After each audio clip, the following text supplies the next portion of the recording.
Kevin Bowen here. Don't forget to listen to The Fan now on 93.5 or 107.5 FM, and check out our latest coverage online at 1075thefan.com. It's a game week. We're back. Kevin's Corner, preseason game number 1, Saturday, 4 o'clock from Buffalo. I'm Kevin Bowen, Chris Presley. Across the way, it is time for another Kevin's Corner. Full transparency, we are recording this less than 90 minutes away from practice number 8 on Monday. Hopefully nothing crazy happens in that practice, Chris. If history is any indicator, something will happen, and we'll laugh about it or cry, however you look at it. But 4 practices the Colts have had since we last spoke on the pod, so we'll go over each 4 of those today. We've got a good amount of Twitter questions to get to as well. I do want to do the fantasy football and the Pick'em League again this year. Yep.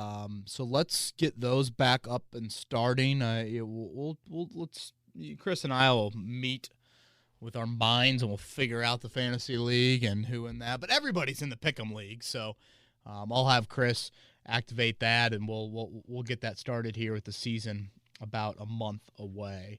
How's your weekend, man? It was good.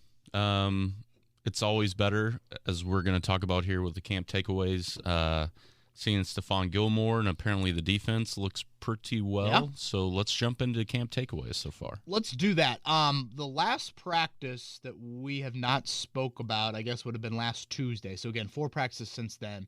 We'll go day by day. Okay. I do want to start here, Chris, now that I think about it. Again, Saturday's the preseason opener. Let's talk about the plan for the Colts in the preseason. Frank Reich mentions over the weekend. We've talked with Chris Ballard. You guys heard the Chris Ballard interview. I asked him about preseason playing time. It sounds like the Colts are a little bit more open-minded to playing their starters a little bit more. I'm not expecting an exponential growth in playing time for the starters this preseason. But before you can walk, you got to crawl. Mm-hmm. And it sounds like they're willing to crawl. I like it. I'll believe it when I see it.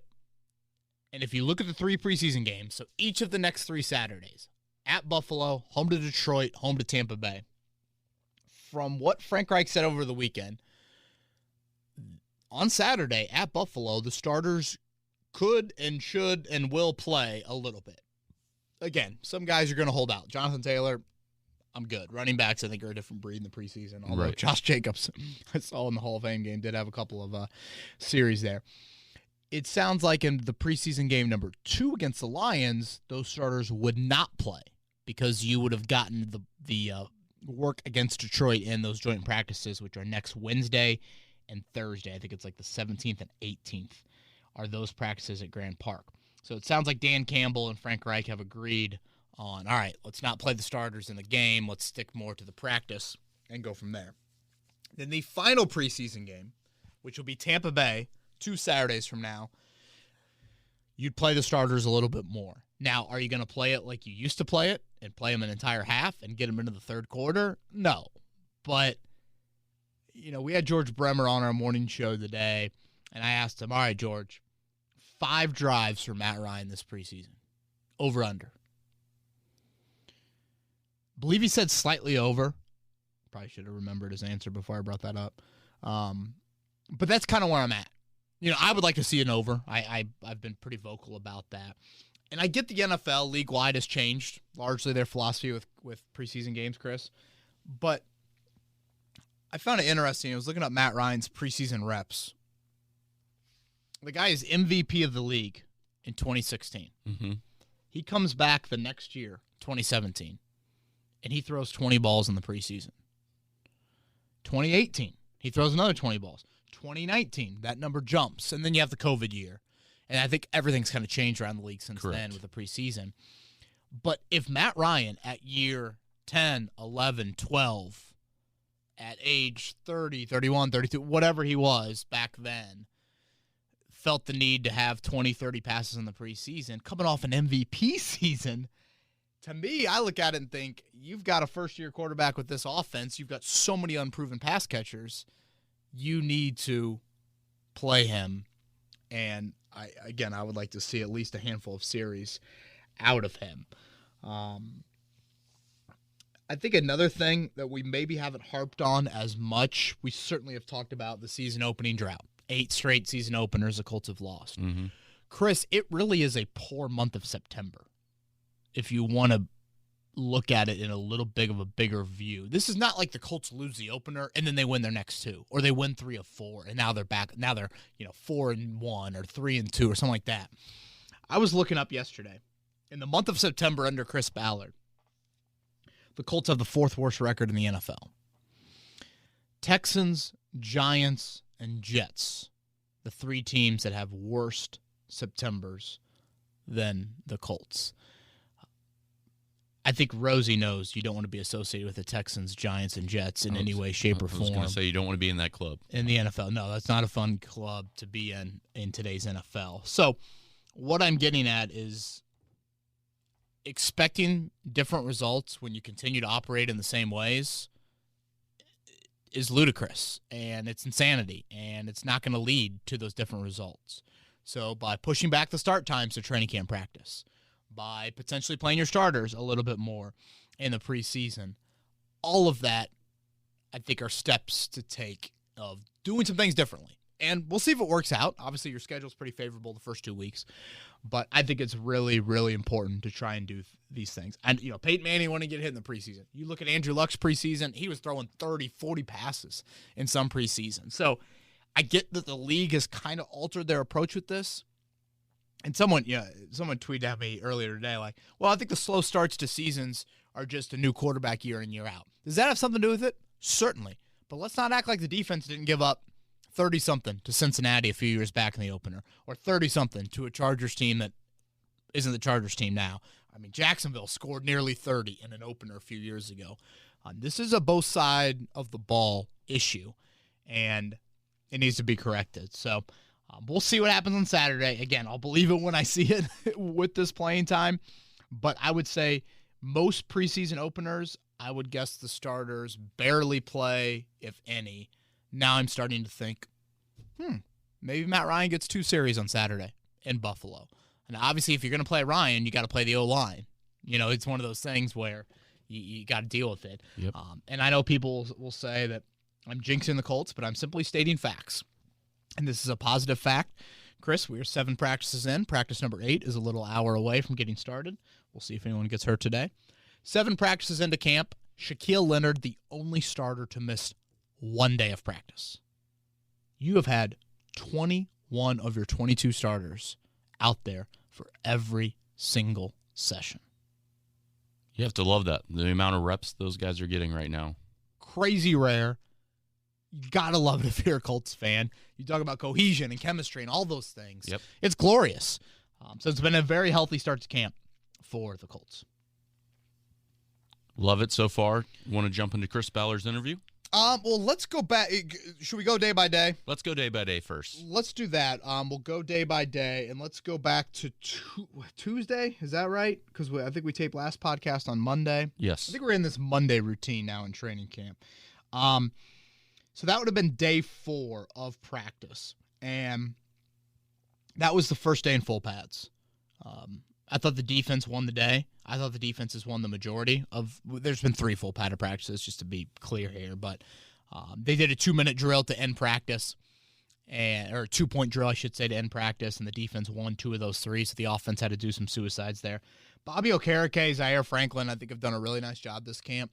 It's been surprising to me to see Franklin take many more of the 2 linebacker personnel groupings with Leonard out, not EJ Speed as much. Yeah. That's something I probably would not have expected. And I thought to myself back on this first day in full pads, Chris,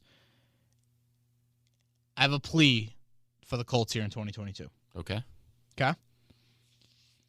Anytime the Colts are in 3rd and 3, 3rd and 2, 3rd and 1, 4th and 3, 4th and 2, 4th and 1, or they have a goal-to-go situation. So 1st and goal from wherever, 2nd and goal, etc. It is a must to have Jonathan Taylor and Nyheim Hines on the field together. An absolute must. You get in those short yardage situations, how do you just mind bleep the defense? Yeah. That's your goal. How do you get them to move a step slow, to have a little doubt in their head about, I wonder wonder what they're going to do here. When you put Hines and Taylor on the field together, that's what you're doing. Mm-hmm. And when your quarterback does not have a high-level threat with his legs, you've got to, I think, improvise in those situations in some other ways. So that's what I want to see. Listeners of this podcast will know full well we've been clamoring for more 21 and 28 on the field. We did that all last season, and that is continuing. And I feel like now it's starting to grow into like everyone is like all aboard this. But come aboard. You know, we have been on this boat. We've been on this train. We've got plenty of room on it, but we've been driving it for a while here, and that's what I want to see. I want to see in those critical short yardage situations that can define games. And the Colts, have not been a dominant short yardage team in recent years, despite a good offensive line. That is something that I want to see. Yeah, it's funny you say that. Yesterday, my nephew went out to training camp yesterday and got Melly Cox, Quiddy Pay, a couple different guys autographs on a helmet. There we go. And as we've mentioned, when you go out there, they have different days where they do that. And he brought up the fact of, well, Matt Ryan's a shotgun quarterback, so how do you have two running? I said, send him. You lift your right leg, you send the guy in motion. You can figure out what the defense is doing by just sending even Nyheim Hines in motion and making them kind of stress out a little bit. Without question. And again, where's Hines going to line up? Taylor's obviously been able to come out of the backfield as well. Can you do funky things with him? Can you motion Ryan out? Now Hines is taking a snap. Hines played wide receiver at NC State. There's just a lot of things you can do. And when you lack dominant personnel at wide receiver and tight end, again, you got to make up for it in other areas, and that's something that I would like to see. Okay, day 5, that was Michael Pittman and Rodney McLeod going bow to bow, kind of trading punches. I thought for a fight, for a training camp fight, it was on the high end of training camp fight intensity. I think Michael Pittman fights Dan Campbell next week. Who wins that fight? What's the movie I'm thinking of? Or maybe it was real life where the coach gets up and they're like, you leave him for me. I see Dan Campbell in the Lions locker room saying, you leave number 11 for me. Dan Campbell, I wouldn't mess with. Michael Pittman, that's probably about his 4th or 5th training camp tussle, if you will, that I've seen him. Obviously, I like it, though. Yeah, I like, obviously, the New England game last year, a lot of people are like, all right, he crossed the line, he got ejected, and, should he have been ejected, and Kyle Duggar certainly was the lead catalyst in that. Chris, how many times, if you play the Kevin's Corner bingo card, I believe the phrase, he's not a USC pretty boy, would be on the bingo card. I've said it a million times about Michael Pittman, and I mean it. I also think it's years since the Colts have had a consistent big wideout, let alone someone who brings some nasty. And right. Pittman brings that. Kylan Granson had a good day last Wednesday. He needed it. Really poor spring for him. This offense needs it. He's a different-looking tight end than the other guys. Ngakoue was pretty impressive on this day as well. When you go out there to Colts camp and you watch Ngakoue, I think the first thing that'll pop into your head is he looks like Mathis in the Robert Mathis frame, 6'2", 240, soaking wet, things like that. But he just plays with an edge. Yeah. He had a second sack of Matt Ryan on this day. He rips off his helmet and starts high-fiving the defense. I mean, he's got a little bit of that, which I think is needed. The safety battle, as we sit here again on August 8th, I think it's the only position battle that I really believe is still up in the air.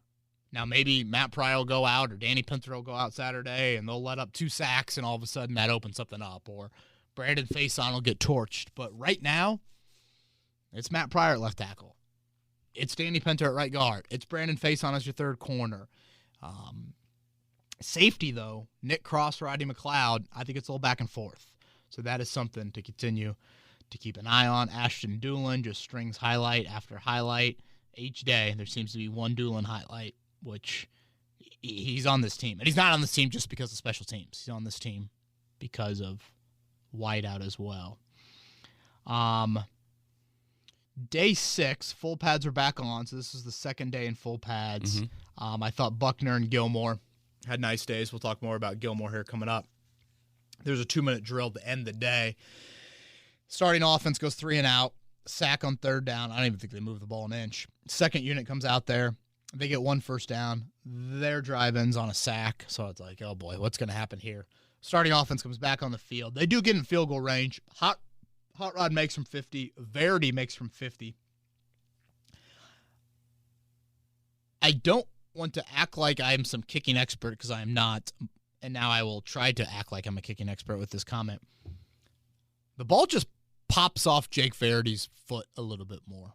Okay. You know, when you were at camp last year, Chris. Yeah. When you watch Sam Ellinger throw and then you watch Jacob Eason throw back to back, it was very apparent, like, oh, wow, that is a difference. And it's like when agents have quarterbacks in the combine and alphabetically is the order they throw in. If they've got a big arm quarterback, or if they've got a not a big arm quarterback, they don't want to be next to the gunslingers. They hope they're at the other side of the alphabet. Because you just naturally see one and then you see the next one and you see a big difference. That is how I feel a little bit with kicker. So, again, I don't know if that's going to mean a change, but there's a bigger leg from Verdi than there is from Hot Rod. This was a day that, again, I started to notice Drew Ogletree a little bit more. Just continues to make some plays. And the key, I think, for any rookie is there can be flashes, Chris, but can you stack them together? Can you show that you're consistent? When the crowd's not as big or the weather's a little iffy, you know, there's 16 of these days at Grand Park. They're not all the same. They're not sold out every single day like they were yesterday or they were at the night practice.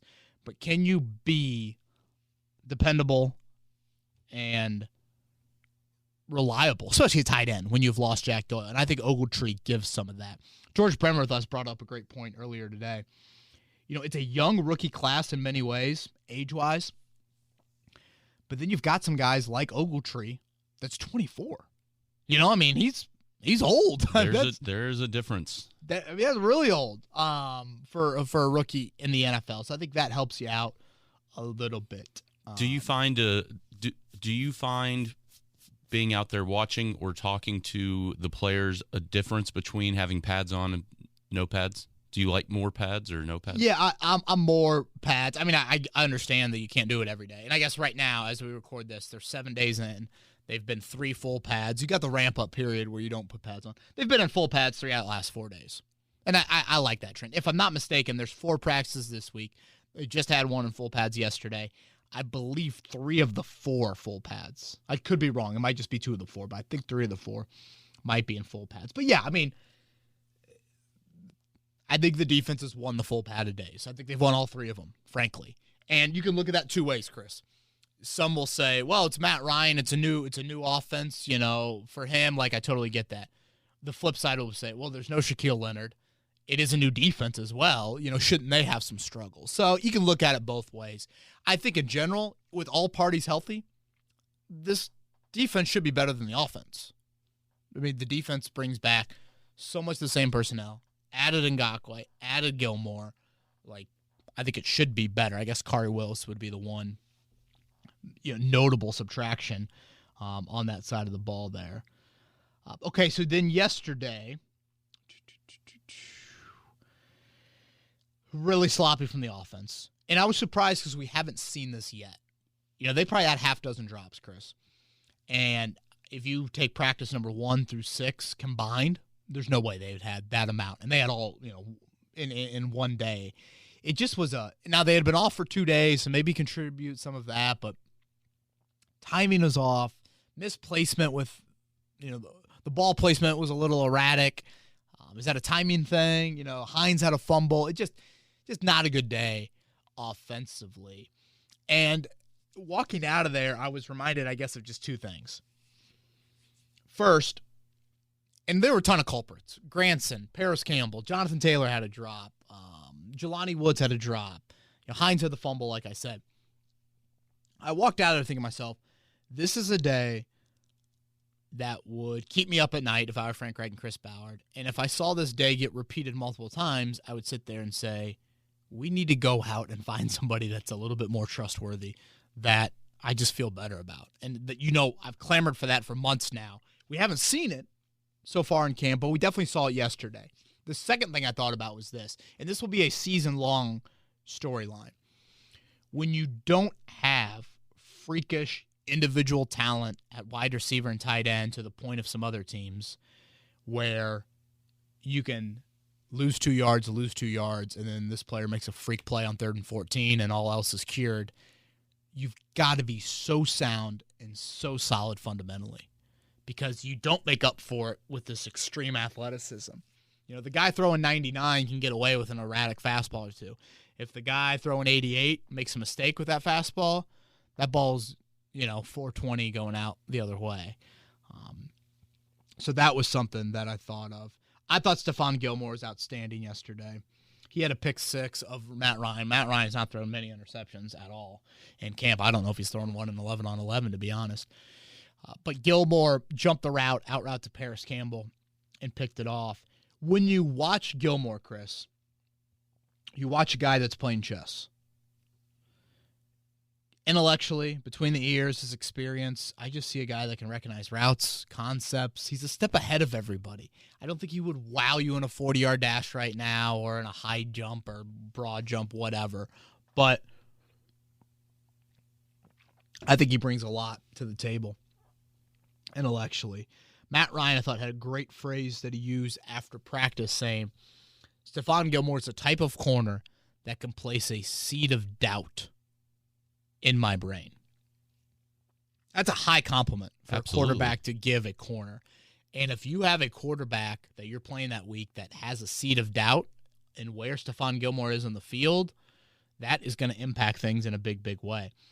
And I've said this often. I don't think Vontae Davis gets the credit he got, Chris, for that 2014 season when the Colts made the run to the AFC Championship game. It's not like they, dominated Cincinnati in the first round and, put up 40-some points. It's not like they scored a bunch at Denver in the divisional round either.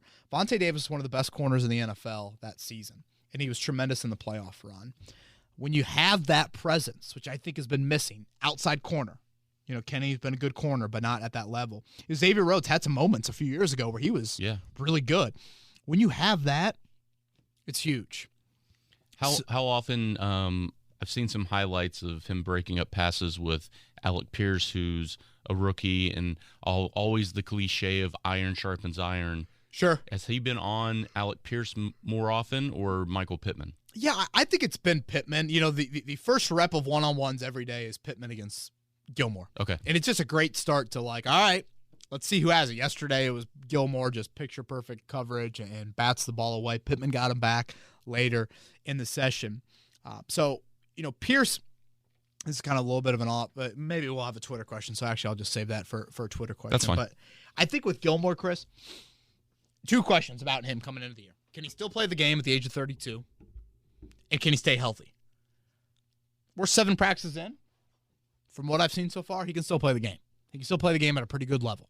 Do the Colts have a bunch of Jamar Chases and, T. Higgins and, a deep wideout court? Sure, they don't have that.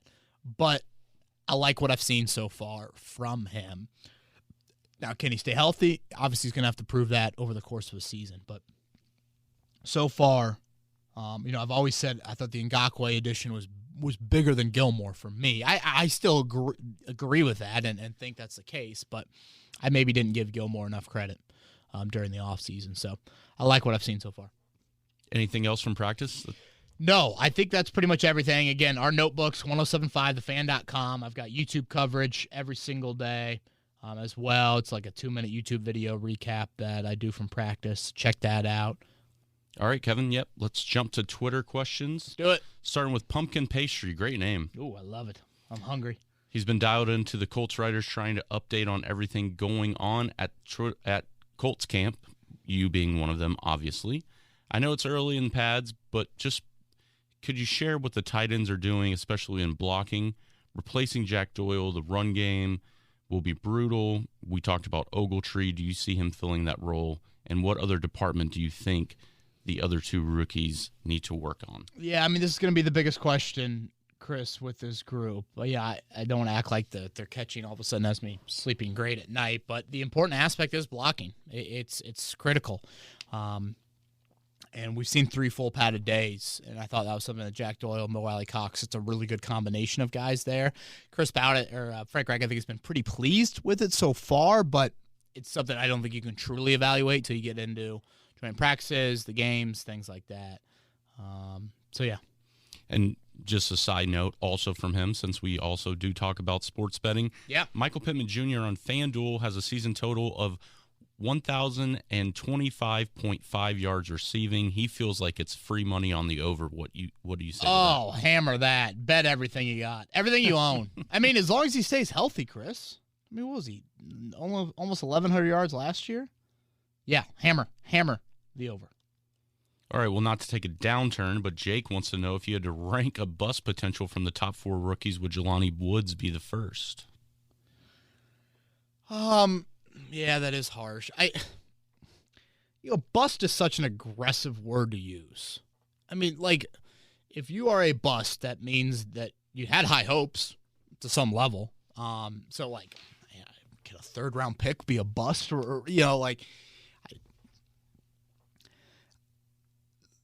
Frank Reich, he talked about Jelani Woods in a little bit more of a positive light yesterday than I thought. Granted, Reich certainly doesn't really rip anybody individually, but this is what I've seen so far from Woods. There's been a drop or two. There hasn't been a lot of targets to him, and he just hasn't made as maybe frequent production as Ogletree has, or even Kylan Granson. And Granson has had some drops thrown in there as well. So I don't want to act like this has been historically bad and Jelani Woods just dropping everything and he's false starting every other snap. Like, it's not that. It's just if I'm making a tight end depth chart right now, he'd be 4th. And it'd be Mo Alley Cox. It'd probably be Drew Ogletree for me or Kylan Granson. They're very close. And then I'd put Woods 4th on that list. So if you're going to rank bust potential from the top 4 rookies, would Jelani Woods be first? I guess he'd be first, but it's just hard for me to like throw out that label with them.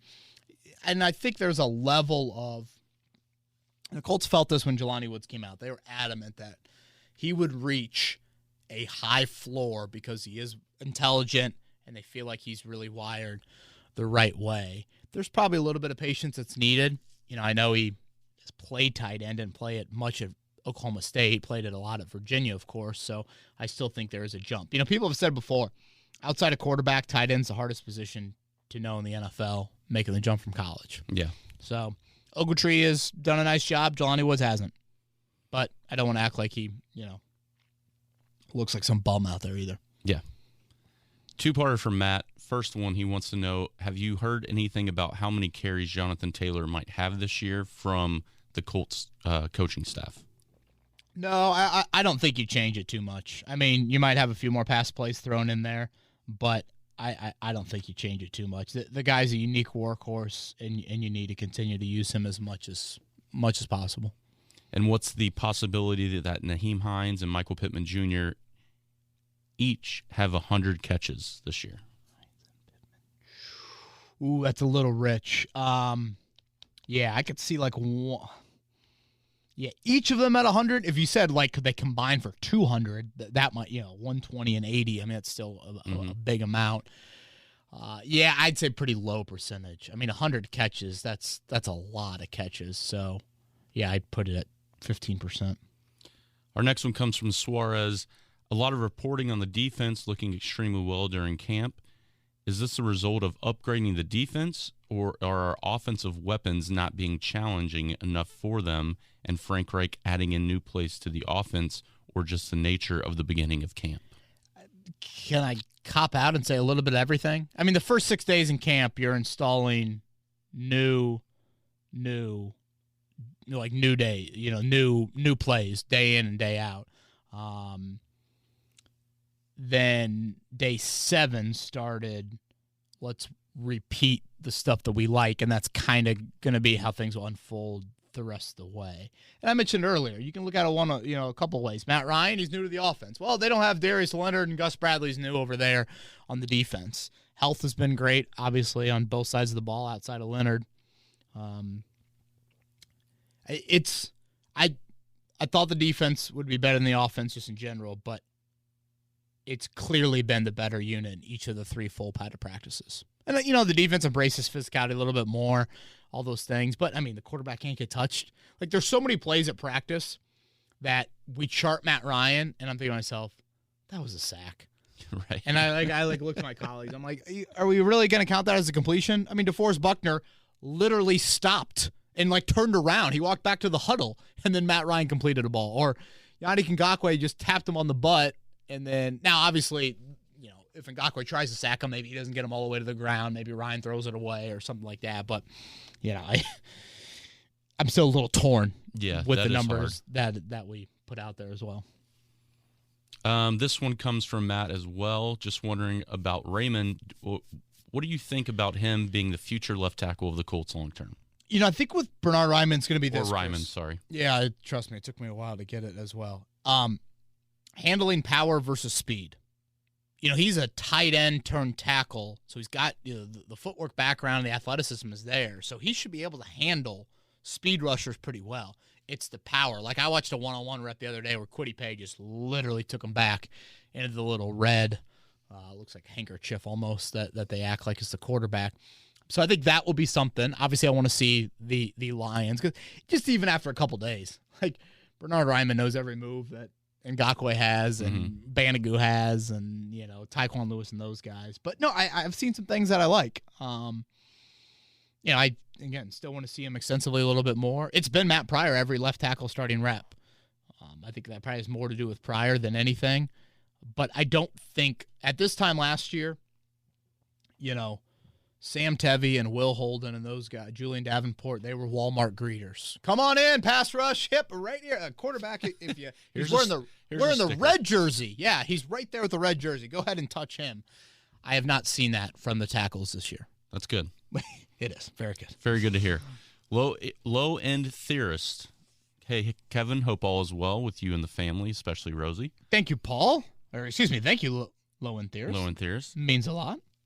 All he's hearing is positivity out of the training camp so far. While that's great, is there anyone not performing as expected? And is there any potential surprise cuts that you can see in the future?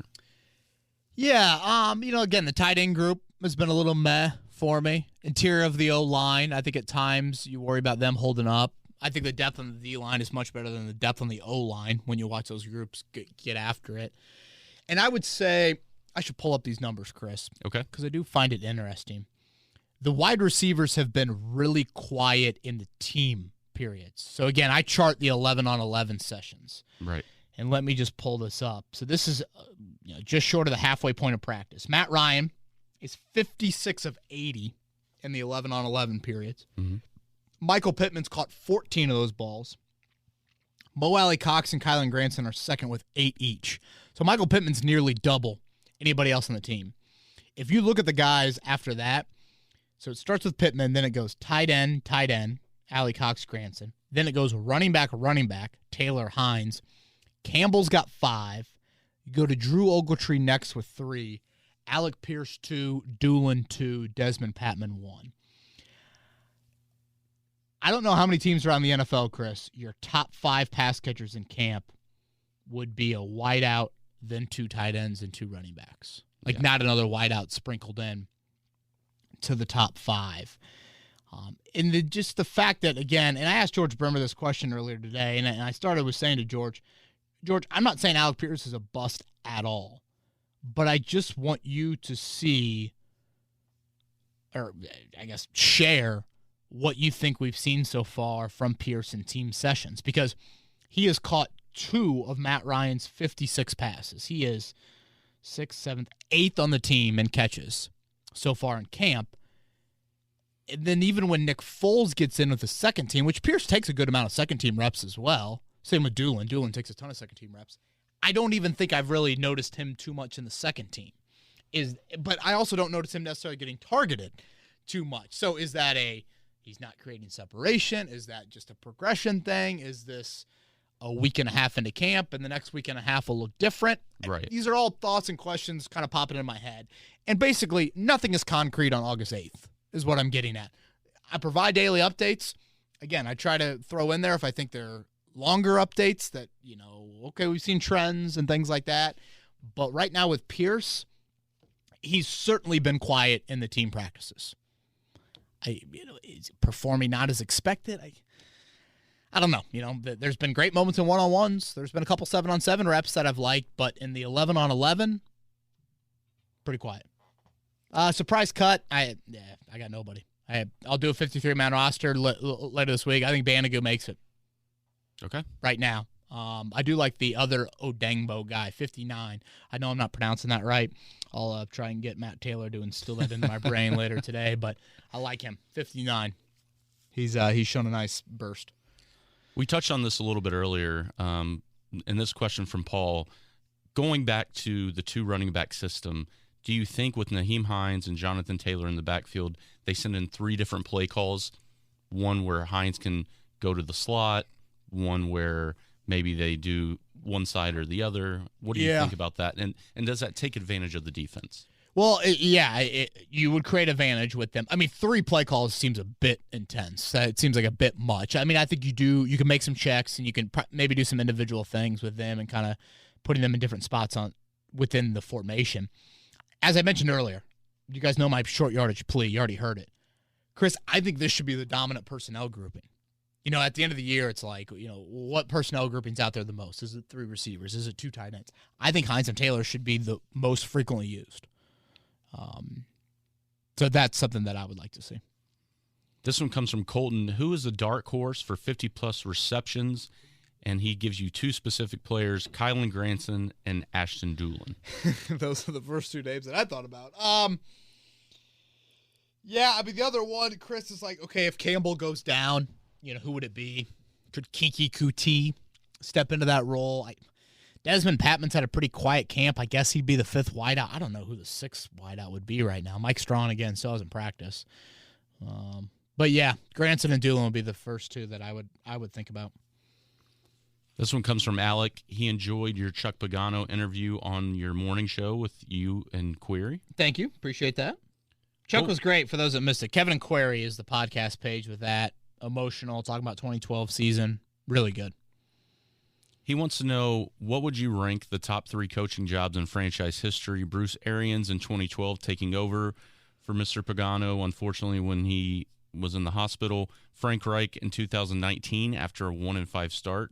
Those are the first that come to mind. What do you think? Yeah, those are the ones. I mean, Mark Chabrota in 95 with them making that run. I mean, I'd be lying to you if I remember that. I was, 6 years old and playing hide and go seek at Cherry Trail Elementary. But, I mean, how much credit should Dungy get? Was Dungy a huge difference maker in getting that group over the hump? Did his culture instill something? I mean, there's people out there like, they should have won more than 1 Super Bowl. But, what was the difference that Dungy made as well? I get that he had a ton of Hall of Famers. If I go back any further, I'd be speaking out of, probably out of turn, frankly. And that's fair. Not like they're great memories in the 80s to talk about. You'd have to go back to the Baltimore days for that. But Marcia Broda, I think, with that AFC Championship run. Yeah, I think the Mayflower, Yeah, certainly. Yeah, exactly. Jim Irsay getting everybody on the Mayflower in an efficient process to leave Baltimore. He deserves it. Chris, let's do 2 more. Okay, let's go with Garrett. Garrett. Given the quarterbacks on the depth chart, Matt Ryan and Nick Foles, how will the team prepare for athletic quarterbacks during the season? Is there a less mobile 1 and 2 quarterback combo in the NFL? I would guess no, there's not. I don't know who's Matthew Stafford's backup, or I don't know who's Brady's back. Can Kyle Trask move? I would assume Ellinger.